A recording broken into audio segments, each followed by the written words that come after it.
So we're in the mid-Atlantic Ocean here, somewhere between Africa and Brazil along the equator. It's scorching hot. How did I get here, you might wonder? Well, we started in Tenerife. This is where we were going to sail from Tenerife to Brazil on the Nomad Cruise 12. If you haven't heard about it, look it up. The beauty of Nomad Cruise is not just meeting people on the ship itself, but all the social events before the cruise in Tenerife and after the cruise in Brazil, where you get to meet and network with a lot of the other nomads. There was some dinner events, some parties, and then we went on this whale watching tour where it was unlimited booze. It was only 30 or 35 euros. This was incredible. There was also some concerts in Santa Cruz the night before we left.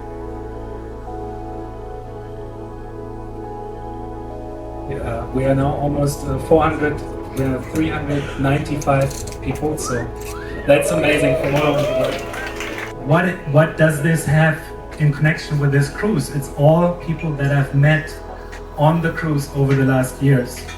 And it is really the connections that you are making in your life that can make your life awesome, that can help you to, build businesses that can do so much for you. And I mean, if you ask me, like, Johannes, how did you build Nomad Cruise? It's with connections, right? I used to think a cruise would not be my sort of trip. Kind of a package holiday with unlimited food, not my sort of thing. I like independent travel. Boy, was I wrong. For 900 euros, we got 10 days across the Atlantic. There was so much to do in the cruise. And this wasn't just the cruise activities itself, but also the Nomad Cruise, which was a conference at sea. We got to learn from so many people, everything from social media to computer programming to finance to taxes, and just meet a lot of really cool, interesting people who travel around the world non-stop. Some people travel non-stop, and then others just wanted to learn about it. And it was a great way to make friends, party. There was a lot of private events just for us as well. We didn't get to go to all of them, but there was basically an unlimited amount of things to do. Welcome to Fortaleza. We just spent 5 days going across the Atlantic. Look at this beautiful city. It's a scorcher out. Second time in Brazil. Haven't been here in 13 years, but the city centre of Fortaleza was quite sketch, but on our way back to the cruise we stopped by this restaurant where you can buy your fish off the fisherman and the restaurant will cook it up. And then we had a bunch of caipirinhas before getting back on the cruise and sitting in the hot tub and partying for the evening. It was great.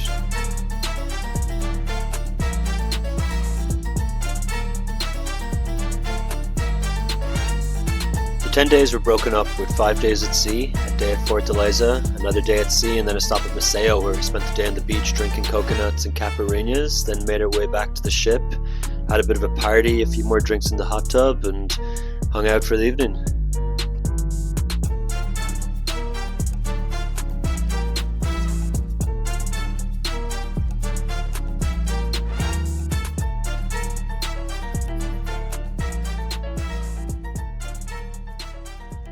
Really about the connections that we're making, and I hope that you met at least a few nice people on this cruise and that we can continue these connections that we've built. That you're taking something off this boat that will be with you for the rest of your life in some ways. Nomad Cruise is something I've really wanted to do for years, and I was glad I finally got to do it. And for 900 euros with unlimited food, accommodation and all the conference events put on, it was incredible value. Our last stop was Salvador, but this didn't mean the Nomad Cruise events were over. We kept on traveling around Brazil and meeting people for another few weeks.